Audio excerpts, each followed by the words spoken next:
Anthropomorphism, for the past several decades, has come to play a prominent role in nearly every form of visual media known today. Many of you may see it every day and not even realize it, but the fact of the matter is it's everywhere.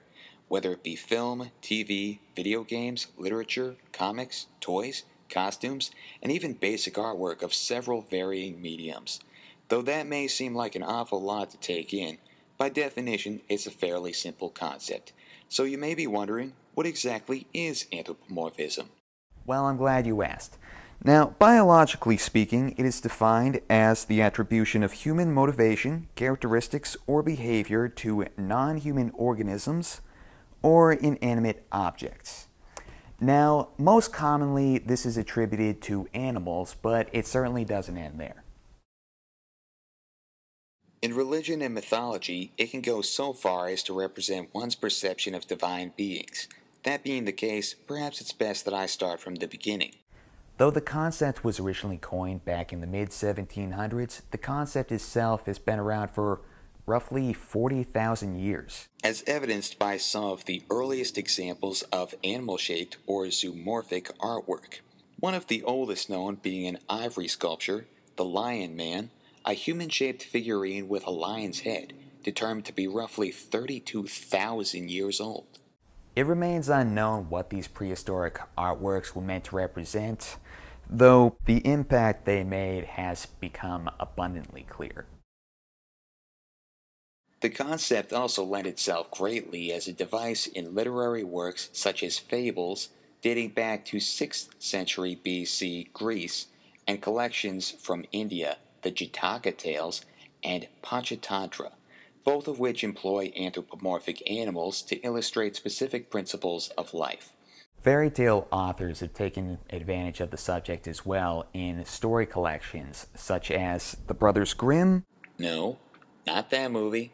There you go. A Tale of Two Brothers, and Cupid and Psyche, which gave sentience to the West Wind. Now, these fables and fairy tales have become the building blocks for modern literature, especially children's literature, in the 19th century. With Alice's Adventures in Wonderland in 1865, The Adventures of Pinocchio in 1883, and The Jungle Book in 1894. Continuing this tradition through the 20th century were works like The Wind in the Willows, The Chronicles of Narnia, and Winnie the Pooh. All of these works endowed many of their characters with certain facets of the human personality and abilities.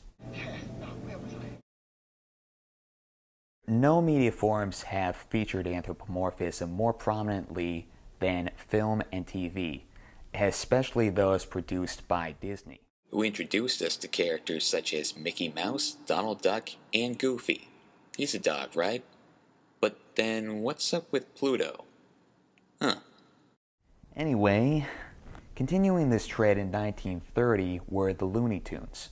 You know, Bugs Bunny, Daffy Duck, Porky Pig, Sylvester and Tweety, Wile E. Coyote, Pepe Le Pew, Speedy Gonzales. Use of characters such as these have been heavily represented in television since, about the 60s. And one prime example would be the Teenage Mutant Ninja Turtles. Well known as the 1987 TV series featuring 4 pizza-loving anthropomorphic turtles with great knowledge of ninjutsu led by their anthropomorphic rat sensei.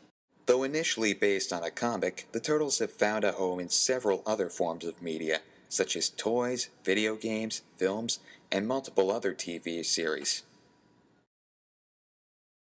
Even more intriguing may be its incorporation into interactive media, i.e. video games, and who among them is better known than Sonic the Hedgehog? Premiering in 1991, the series follows the adventures of a blue anthropomorphic hedgehog with the ability to run at the speed of sound. This little guy has also received his fair share of popularity via comics, toys, and a total of 4 TV shows. Other notable gaming franchises utilizing this theme include Sly Cooper, which centers on a thieving raccoon, and Star Fox, which features a team of intergalactic fighter pilots.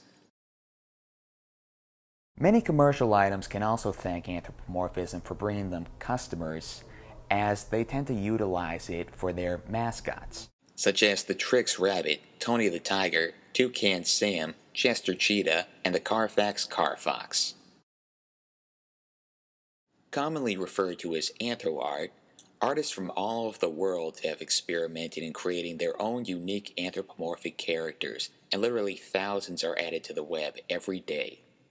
I've also made a fun hobby creating my own set of anthro characters, but that's a discussion for another time.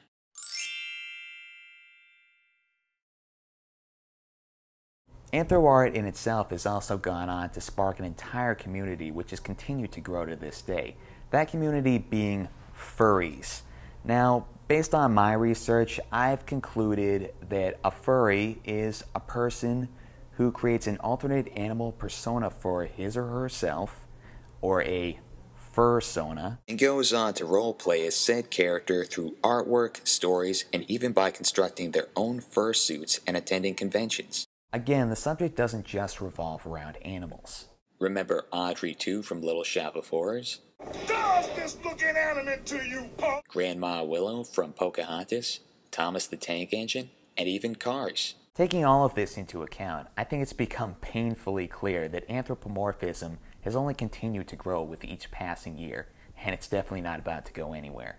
I've even read rumors about scientific studies on the subject and potential efforts to make it a reality. But again, they're just rumors. Just imagine if you could talk, boy. Anyway, who knows where things will go in the future. But just keep an eye out, and I'm sure whether you expect to or not, you're going to see some anthropomorphic characters pop up. See ya.